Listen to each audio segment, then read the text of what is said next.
नमस्कार, न्यूज 18 देख रहे हैं आप। मैं हूं जासमिन शर्मा और बात करेंगे एक ऐसी खबर की जिससे हाल ही में पूरे सोशल मीडिया की दुनिया में एक अलग हलचल मच चुकी है। हम बात कर रहे हैं सबसे प्रचलित वीडियो ऐप टिकटॉक की।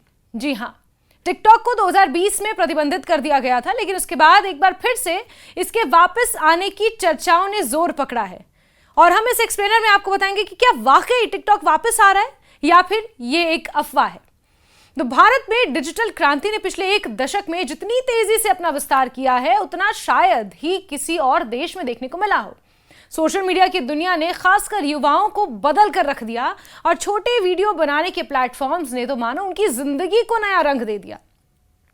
टिकटॉक इसका सबसे बड़ा उदाहरण था, जिसने देखते ही देखते गांव कस्बों तक पहुंच बनाकर लाखों युवाओं को अपनी ओर आकर्षित कर लिया। लेकिन जून 2020 में भारत सरकार ने टिकटॉक समेत 59 चीनी ऐप्स पर जो प्रतिबंध लगाया, उसने न केवल करोड़ों भारतीयों के डिजिटल जीवन को झकझोर दिया, बल्कि भारत चीन संबंधों में तनाव को और भी गहरा कर दिया। यह प्रतिबंध उस समय लागू किया गया जब लद्दाख की गलवान घाटी में भारत और चीन के सैनिकों के बीच हिंसक झड़प हुई। सरकार ने तत्काल इन ऐप्स को सुरक्षा खतरा बताते हुए इन्हें बंद करने का आदेश जारी किया। सूचना प्रौद्योगिकी मंत्रालय ने यह स्पष्ट किया कि इनके पास पर्याप्त जानकारी है, जिससे साबित होता है कि ये एप्लीकेशंस भारत की संप्रभुता और अखंडता, देश की रक्षा और सार्वजनिक व्यवस्था के लिए खतरनाक गतिविधियों में संलिप्त हैं। इंटेलिजेंस एजेंसियों ने भी चेतावनी दी थी कि टिकटॉक और अन्य ऐप्स भारतीय उपभोक्ताओं का डेटा इकट्ठा कर रहे हैं और संभव है कि वो डेटा चीन के एरिया में हूं और आप देख सकते हैं कितनी तबाही हुई है। ध्यान में रखते हुए सरकार ने निर्णायक कदम उठाया और TikTok, SHAREit, Helo, UC browser, WeChat और वीगो वीडियो जैसे लोकप्रिय ऐप्स को बंद कर दिया, जिसमें सबसे लोकप्रिय टिकटॉक था। टिकटॉक पर प्रतिबंध का असर कई स्तरों पर देखने को मिला। एक ओर ये ऐप मनोरंजन का साधन था, जिसने करोड़ों लोगों को जोड़ कर रखा था। वहीं दूसरी ओर ये लाखों कंटेंट क्रिएटर्स की आजीविका का जरिया भी बन गया था। छोटे शहरों, साधारण परिवारों से आने वाले युवा इस मंच पर अपने हुनर का प्रदर्शन करके लोकप्रिय हो रहे थे और आय भी अर्जित कर रहे थे, यानी पैसा भी कमा रहे थे। मनोरंजन उद्योग ने टिकटॉक प्रतिभागों को जगह दी और विज्ञापन जगत ने भी इसका बड़े पैमाने पर इस्तेमाल किया। इस तरह टिकटॉक केवल एक ऐप नहीं, बल्कि डिजिटल क्रिएटर इकोनॉमी को गति देने वाला प्रमुख साधन बन गया था। जब प्रतिबंध लगाया गया तो लाखों लोग अचानक बेरोजगार हो गए और उन्हें यूट्यूब, इंस्टाग्राम, रील्स और अन्य प्लेटफॉर्म्स का फिर सहारा लेना पड़ा। हालांकि नए विकल्पों ने धीरे धीरे अपनी पकड़ बना ली, लेकिन टिकटॉक जैसा व्यापक असर दोहराना इतना आसान नहीं रहा। अगस्त 2025 में अचानक टिकटॉक की आधिकारिक वेबसाइट फिर से भारत में खुलने लगी। अचानक से आप कभी स्क्रॉल करें और फिर टिकटॉक खुलने लग जाए, बस वहीं से इस बात ने जोर पकड़ा। कुछ उपयोगकर्ताओं ने इसका स्क्रीनशॉट साझा किया और सोशल मीडिया पर अटकलों का दौर फिर शुरू हो गया। और अब अगर आप सोशल मीडिया खंगालेंगे तो एक लहर चल पड़ी है। लगा कि शायद टिकटॉक एक बार फिर से भारत में वापसी करने जा रहा है। इस खबर ने इंटरनेट पर खासी हलचल मचा दी, लेकिन जल्द ही स्थिति साफ भी हो गई।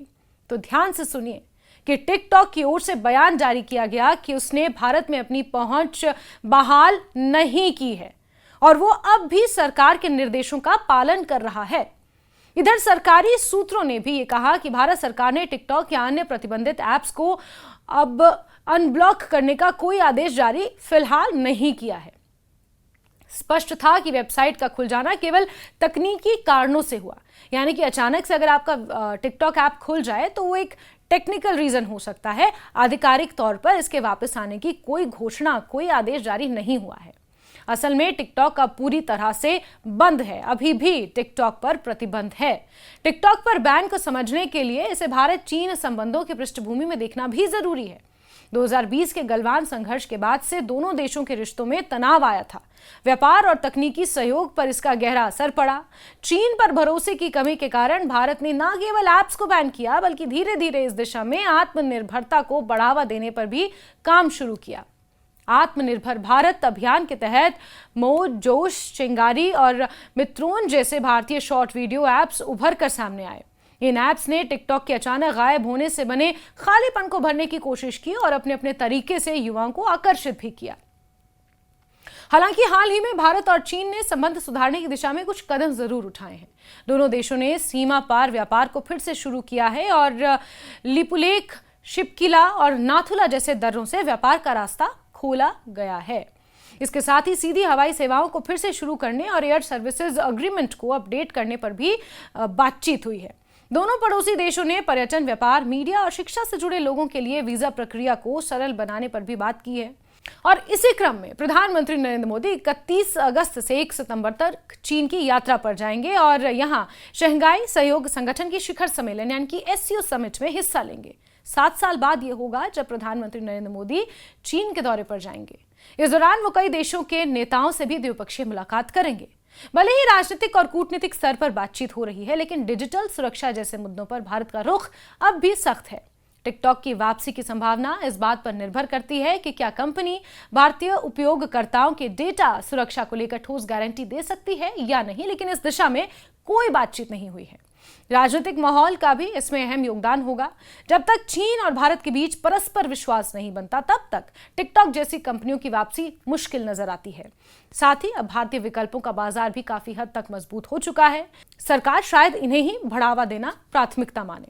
टिकटॉक बैन का सामाजिक और आर्थिक प्रभाव गहरा था। लाखों इन्फ्लुएंसर्स की आय रुक गई। छोटे व्यवसायों को डिजिटल प्रचार का एक आसान साधन उन्हें खोना पड़ा। कंटेंट उद्योग ने एक बड़ा झटका महसूस किया। लेकिन इस घटना ने यह भी दिखा दिया कि विदेशी ऐप्स पर अत्यधिक निर्भर रहना जोखिम भरा हो सकता है। यही कारण है कि भारत ने अपने घरेलू डिजिटल उद्योग में निवेश और प्रोत्साहन को महत्वपूर्ण माना।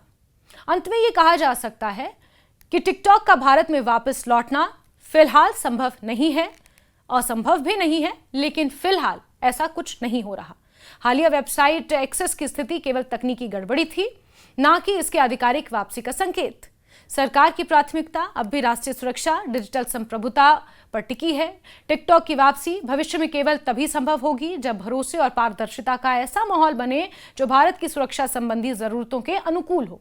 फिलहाल टिकटॉक के लाखों पुराने प्रशंसकों को इंतजार करना होगा। घरेलू विकल्पों को अपनाना ही एकमात्र रास्ता है। तो मान लीजिए कि टिकटॉक वापस नहीं आ रहा है।